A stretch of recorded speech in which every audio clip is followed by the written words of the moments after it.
Es un gusto compartir con Julio Talamonti el análisis de esta noche. ¿Cómo estás, Julio? Sandy, buenas noches. Un gusto también para mí compartir contigo, compartir con usted allá en casa. Es importante, estamos iniciando precisamente un nuevo mes y el primero de los temas que traemos es que cada vez se vuelve peor porque uno le cuesta entender la extorsión, le cuesta entender cómo esto está agobiando a la sociedad guatemalteca, pero cuando las extorsiones vienen de las propias autoridades, hombre, esto se vuelve inverosímil.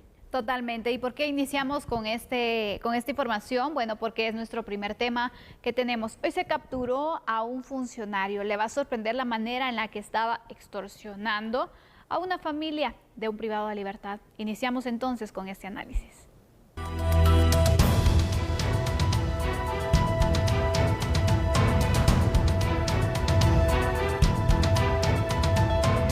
Efectuó la captura de Macario Heriberto Escobar Ramos, quien fungía como subdirector del Centro Preventivo de Quiché, mientras realizaba una extorsión de 30,000 quetzales a familiares de un reo para no hacerle daño. El sindicato quedó de reunirse en el Parque de Santa Cruz del Quiché para recibir el dinero. Fue en ese momento que agentes de la Policía Nacional Civil e inspectores de varias divisiones efectuaron la captura. El Ministerio de Gobernación ha dado a conocer que varios casos dentro del sistema penitenciario como el anterior se mantienen en investigación, al igual que dentro de las filas policiales para identificar a malos elementos. Según el MINGOV, se mantendrá una autodepuración, trabajando en conjunto con las denuncias que ingresan de la población y posterior investigación que se realice.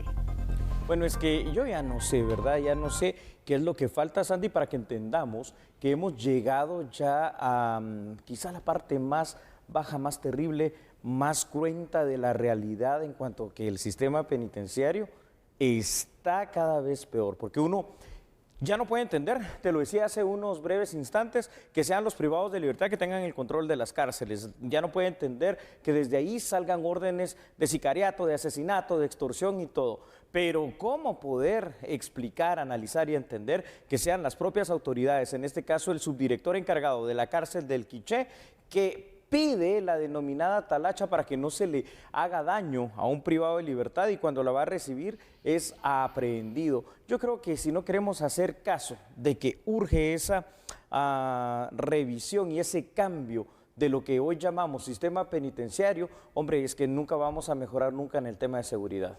Totalmente no, Julio. Vemos entonces desde dónde viene esta corrupción que desde hace tiempo se habla en el sistema penitenciario, de cómo hay centros en los cuales faltan controles, pero sobre todo también hay algo que yo quiero destacar y es la investigación que se realizó para llegar a dar entonces con esta persona y también conocer el modus operandi, porque imagínate, a lo mejor no era la primera persona o la primera familia la que estaba extorsionando, le podemos llamar de esta forma. ¿O qué término jurídico se le puede dar a este actuar, Julio? Jurídicamente, Sandy, esto es una extorsión. Dentro del ámbito del sistema penitenciario es la denominada talacha, una costumbre perversa que se utiliza cuando alguien ingresa de nuevo a cualquier cárcel del país. Veamos algunos datos, por favor, para ir entendiendo este contexto. Y es que, Sandy, fíjate lo siguiente. La talacha, al final de cuentas, es una costumbre que dentro de las cárceles guatemaltecas se ha vuelto ley porque es una práctica continua, ¿verdad? Consiste en pedir dinero para otorgar privilegios a los reos que entran por primera vez. En otras palabras, es una extorsión claramente que ocurre bajo el conocimiento y la complicidad, en este caso, de las propias autoridades del sistema penitenciario. El objetivo de la talacha es poder proporcionar, entre comillas, un lugar digno para dormir, tener acceso a la comida, derecho al agua y no ser sometido a vejaciones. Cuando la talacha es permitida por las propias autoridades, el círculo vicioso conduce a que después de esto sean los privados de libertad los que tengan, ahí sí que literalmente, toda la libertad para extorsionar o para delinquir con el resto de la población. Y ahí tenemos la realidad del sistema penitenciario. Julio, pero si esto pasa a nivel de una autoridad del sistema penitenciario, de este centro carcelario, entonces también nos preguntamos cómo estará lo interno, es decir, existen estructuras bien formadas desde este punto y imagínate que llegan hasta los altos cargos, es preocupante también. ¿Quiénes más podrían estar participando? ¿Cómo se puede estar dirigiendo al final o con qué fines se está pues dirigiendo esta entidad. A ver, Sandy, en el sistema penitenciario hay que decirlo, también hay personal bueno, pero lamentablemente esta situación ha llegado y ha cooptado esta institución. Esta corrupción la vemos en los niveles de altos mandos, en este caso un subdirector de cárcel, lo vemos en los niveles administrativos y lo vemos en los más bajos niveles. Es decir, lo vemos con la Guardia Penitenciaria, que es la que día a día tiene cierto, digamos, relacionamiento con los privados de libertad a través de los traslados, a través de las encomiendas y a través de otras miles de situaciones. Quiere decir que nos estamos enfrentando a tal vez la institución más corrupta que exista dentro del gobierno, dentro de lo que es el Estado de Guatemala, dentro de lo que es nuestro país, dentro de lo que es la institucionalidad de Guatemala. Y lo peor de todo, que estamos hablando del sistema penitenciario, que es el último de los eslabones de la cadena de la justicia y el primero, entre comillas, de los eslabones de cadena de seguridad, porque de seguridad al final de cuentas no brinda nada.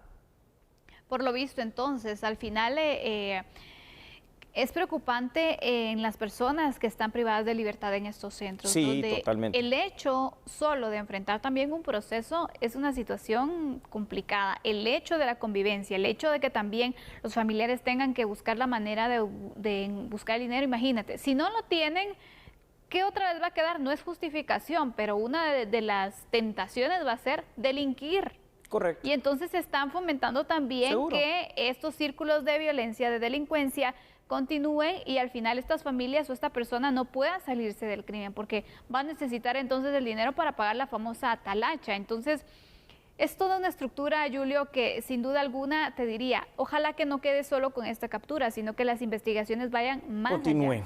La pregunta ahora aquí, Sandy, es ¿cuándo vamos a empezar a cambiar esto? Es decir, ¿cuándo de verdad viene la reforma penitenciaria? ¿En qué momento viene, por ejemplo, la construcción de al menos dos al menos, cárceles que sí de verdad sean de máxima o supermáxima seguridad aquí en Guatemala, para empezar a retomar el control, cárceles en las cuales evidentemente tendrás que cambiar el personal administrativo, el personal de seguridad, tendrás que hacer algunas otras cosas, tendrás que tener también cámaras de videovigilancia continuamente para controlar a los privados de libertad, pero para controlar al propio personal administrativo. ¿Cuándo le vamos a apostar a la tecnología dentro del sistema penitenciario para que no salgan llamadas de extorsión? ¿Cuándo le vamos a apostar a la tecnología para que no ingresen ilícitos, dada la alta corrupción? Mientras no hagamos nada de eso, es que cada vez esto que estamos hoy analizando se va a empezar a volver más cotidiano, más común y entre comillas más normal, aunque de normal no tiene absolutamente nada. Y estamos cayendo cada vez más bajo en el tema de seguridad. Totalmente, Julio, comparto esto contigo, porque sabemos que cuando hablamos de hacer una reforma profunda a todo el sistema de justicia, iniciar por el sistema penitenciario es una necesidad. Así es, la primera de las primeras, correcto. Siendo la primera de las prioridades de Guatemala la seguridad, lo que urge cambiar es el sistema penitenciario, porque lamentablemente desde allí, no solo los privados de libertad, planeando muchos de ellos, planificando y ejecutando muchos hechos delictivos como las extorsiones, ya lo dijimos, sino que las propias autoridades ahora, bueno, no de ahora, esto seguramente es una práctica de mucho tiempo atrás, extorsionando al privado de libertad para después darle la libertad de delinquir en contra del ciudadano. No, realmente, ¿qué podemos pretender hacer con esto? Totalmente, Julio. Y mira, normalmente se hacen allanamientos, se hacen seguimientos a cárceles no las sirven de centrales. nada. No, y también en las centrales. Sí. Pero que se vaya un poco más a los departamentos también es importante, porque entonces vemos los niveles de corrupción que también pueden existir. Claro. Y ojalá que esta misma investigación o esta misma forma de operar para poder de esta forma también desarticular esas estructuras se hagan en los otros centros, Julio, porque pareciera entonces que la atención está solo a nivel metropolitano, pero vemos entonces las cosas que aparentemente ocurren a nivel departamental. En todas las cárceles, lamentablemente, ¿verdad? Sandy, vamos con otros datos, por favor, para que usted continúe con el análisis junto a nosotros. Es cierto. A ver, para combatir los problemas derivados de la corrupción como la talacha, Sandy, debe de implementarse la reforma total del sistema penitenciario actual.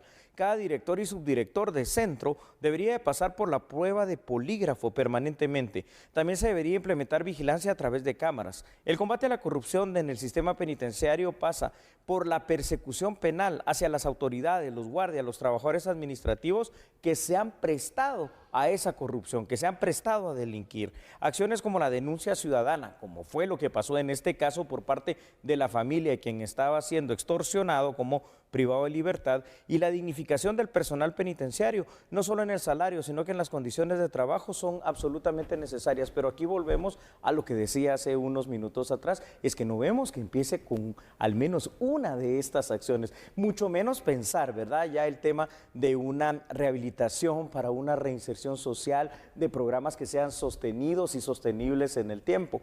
Entonces nos estamos dando cuenta que es no querer cambiar la realidad penitenciaria en este país. Totalmente, Julio. Es una situación que necesita el esfuerzo al final de todas las instituciones, te diría, el apoyo también y seguimiento de los mismos. Sí. Hoy se ha marcado entonces este hallazgo, ya se está procesando a una persona que pues en tribunales deberán de mostrarse las pruebas y poder entonces comprobar que es culpable, pero pues toda la investigación que ha mostrado el Ministerio Público demuestran que así es. Entonces sí, aquí repito, sí, ojalá y que también puedan determinar si hay más personas implicadas. Seguro. ¿Y por qué lo digo? Porque no sirve de mucho el hecho de capturar a uno si los demás van a seguir operando. Es que ¿sabes qué es lo que pasa? El resto de la estructura de personas que se han plegado a la corrupción dentro del sistema penitenciario siguen ahí en el día a día. Entonces uno se pregunta, ¿de qué sirve, por ejemplo, cuando hacen esas requisas que tú estás mencionando? Quitan todos los aparatos, quitan todos los ilícitos y al día siguiente empiezan a entrar nuevamente. Claro. Porque tampoco es que se puede estar en requisa permanente en los 22 centros carcelarios durante los 365 días del año. Quiere decir que todo esto pasa por la reforma penitenciaria y el combate a la corrupción. Cada persona que trabaje en el sistema penitenciario y que se le identifique como alguien que se prestó a la corrupción, por supuesto que viene el despido, la entrega a las autoridades, el procesamiento penal y de la justicia. Lo que esperaría uno entonces como ciudadano para que esto de verdad empiece a cambiar es que vengan impuestas después de un juicio con todas las garantías procesales, las penas más fuertes posibles para que esto por lo menos empiece a ser una cuestión que desincentive el tratar de delinquir, pero bueno, lamentablemente desde ahí mismo se delinque. Este es uno de los temas entonces destacados del día, la captura de esta autoridad de la cárcel de Quiché. Sí. Seguirán entonces los detalles que vamos a ir conociendo conforme se vaya desarrollando el proceso penal, pero vemos entonces lo importante que es que se realicen los esfuerzos y las investigaciones a lo interno de los diferentes centros carcelarios, donde una vez más se demuestra la debilidad y la corrupción que imperan los mismos. Total, terrible. Ahora te pregunto algo, Sandy, ¿qué crees que vaya a pasar con la Corte de Constitucionalidad? Que a mí a este punto ya también lo de las Cortes me parece caso perdido aquí en Guatemala, ¿no? ¿Y por qué se lo decimos? Porque pareciera que el Colegio de Abogados ya había elegido a su representante en la CC, no lo dejan tomar posesión y ahora hay una orden de captura. ¿Regresamos con este tema? Claro que sí, con mucho gusto. No cambie, por favor, porque nosotros somos a la medida.